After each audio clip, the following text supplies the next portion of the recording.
Selamat pagi anak-anak Bapak. Pagi, Pak. Apa kabarnya hari ini? Luar biasa. Tetap semangat. Oke, luar biasa, mantap ya anak-anak. Mantap. Jadi ada yang belum sarapan pagi? Ada, Pak.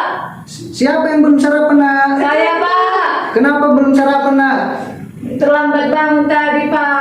Aduh, lain kali ya nak, dibawa aja bontoknya ya nak. Kalau terlambat bangun ya. Bawanya, Pak. Cuma nggak kesempatan tadi, Pak. Oke nak.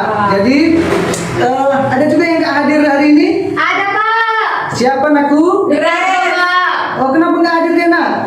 Tadi, Pak, keluarganya dia, Pak. Katanya malas dia, Pak. Malas. Oh, Ya. lain kali ya anak-anak Bapak, kita harus rajin belajar ya. Kita harus datang ke sekolah supaya kita menjadi orang sukses. Oke. Masih ingat materi kita yang minggu lalu apa? Ingat, Pak, bercerita. Oh, bercerita ya, pas bercerita. Oh, oke. Sebelum kita mulaikan atau melanjutkan materi kita anak-anak, alangkah baiknya kita berdoa. Siapa yang membawa kita dalam doa? Armerinta, Pak. Oke, anak Bapak Armerinta, silakan bawa kita dalam doa. Mari kita bersatu dalam doa. Amin. Amin. Oke, terima kasih kepada anak Bapak Armerinta. Oke, kita lanjutkan materi kita hari ini yaitu tentang bercerita. Oke, sesuai janji Bapak yang minggu lalu, hari ini Bapak akan Bercerita. Oke, dongeng yang Bapak ceritakan pada hari ini adalah dongeng legenda, ya, dongeng legenda, yaitu asal usul Sungai Susua dan Sungai Oyo yang ada di Pulau Nias. Pernah dengar itu nak? Tidak, Pak. Oke, makanya Bapak akan menjelaskan atau menceritakan Sungai Oyo dan Sungai Susua yang ada di Nias. Oke, kita mulai anak-anak Bapak. Ya, Pak. Oke.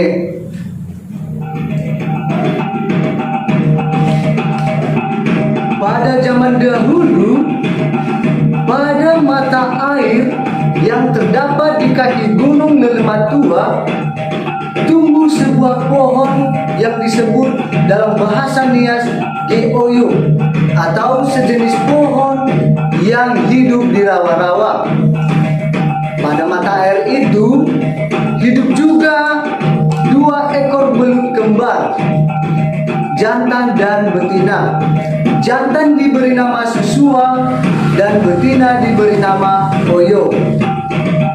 Kemudian kedua nama tersebut menjadi nama sungai di kaki gunung Lelematua dan masing-masing tergolong sungai terbesar di Pulau Nias.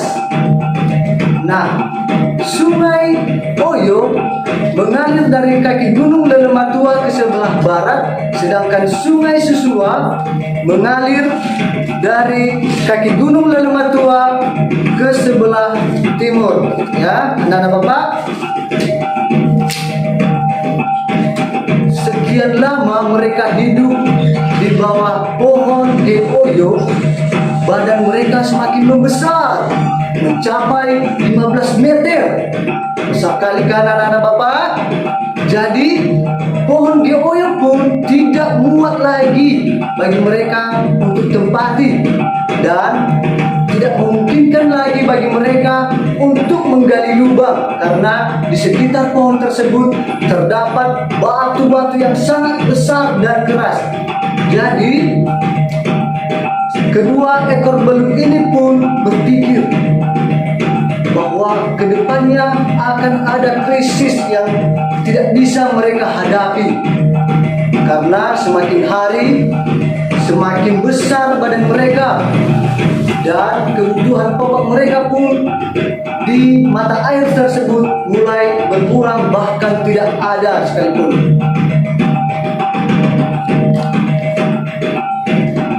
Pada saat bulan purnama tiba, mereka hanya makan seadanya sehingga mereka pun tidak kenyang dan mereka tidak bisa tidur nyenyak karena mereka kelaparan. Kemudian mereka sambil bercerita di bawah keindahan bulan purnama. tiba-tiba datanglah seekor ikan kecil yang tanggung besarnya untuk mereka santap. Ya, ikan kecil tersebut kelihatannya sangat ketakutan dan berlari terengah-engah. Kemudian ikan belut raksasa itu pun menghampirinya dan berkata, "Hai ikan kecil, kenapa kamu sangat ketakutan dan lari terbirit-birit seperti itu?" Lalu ikan kecil pun menjerit ketakutan lagi, "Ampun, ampun, jangan makan aku, tolong!" Lalu ikan belut raksasa pun berkata, "Kami tidak akan memakanmu, asalkan kamu menceritakan kenapa kamu bisa sampai di sini."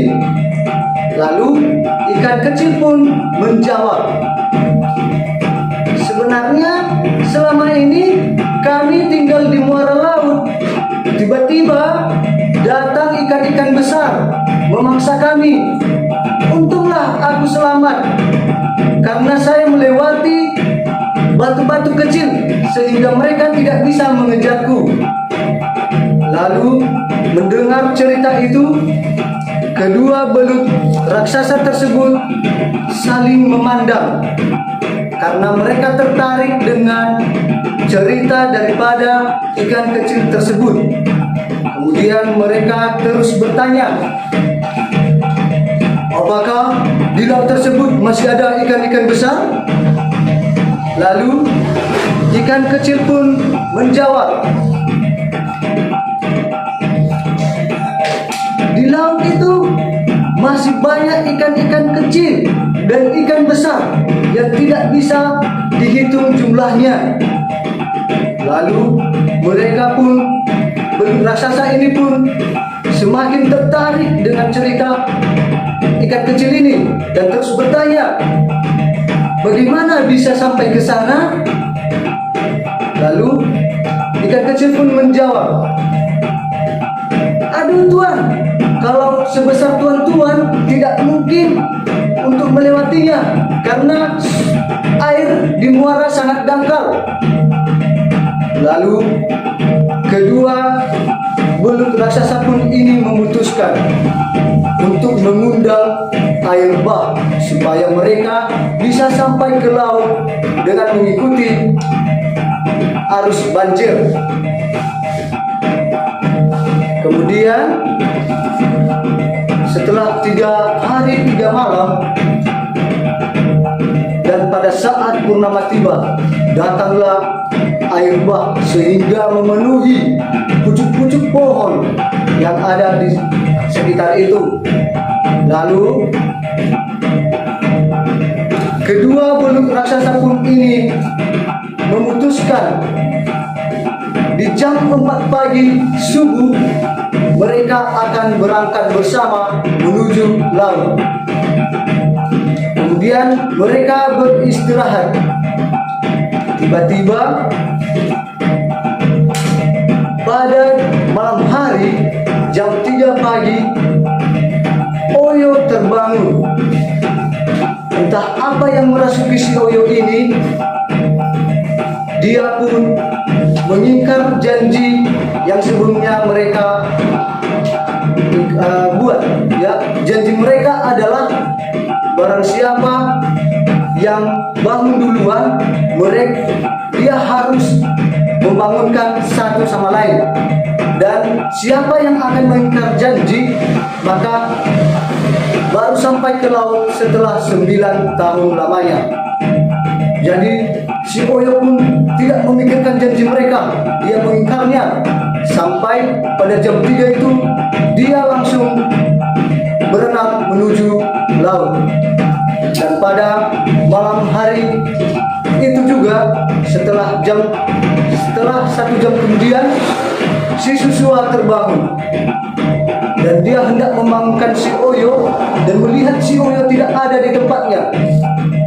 dengan hati yang kecewa dan kesal, si Susua pun merasa dihianati oleh saudaranya. Jadi dia pun memutuskan untuk berenang menuju laut. Sehingga pada saat itu juga air hujan mulai reda dan cahaya bulan purnama memancar di seluruh penjuru. Jadi si Susua memutuskan untuk berenang di atas permukaan air, lalu melihat laut di sana.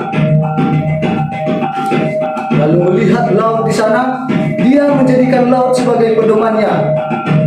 Lalu dia berenang dan hanya 9 kali dia mengayunkan ekornya, dia sampai ke laut dan memecah beberapa gunung yang ada di sana. Sedangkan si Oyo belum sampai di laut dan jalannya berliku-liku. Jadi sekian daripada cerita dongeng Bapak. Untuk anak-anak Bapak, dari cerita kita tadi, siapa saja tokoh yang ada di dongeng Bapak tersebut? Belut, Pak. Ya, belut. Siapa namanya? Oyo. Oyo. Baru satu lagi? Susua. Oke, Oyo dan Susua. Jadi begitulah cerita legenda asal usul Sungai Susua dan Sungai Oyo yang ada di Pulau Nias. Dari cerita itu, apa pesan moral yang bisa kita ambil anak-anak Bapak dari cerita tersebut tadi? Jangan pernah berkhianat, Pak. Ya, jangan berkhianat. Kemudian apalagi anak-anak Bapak?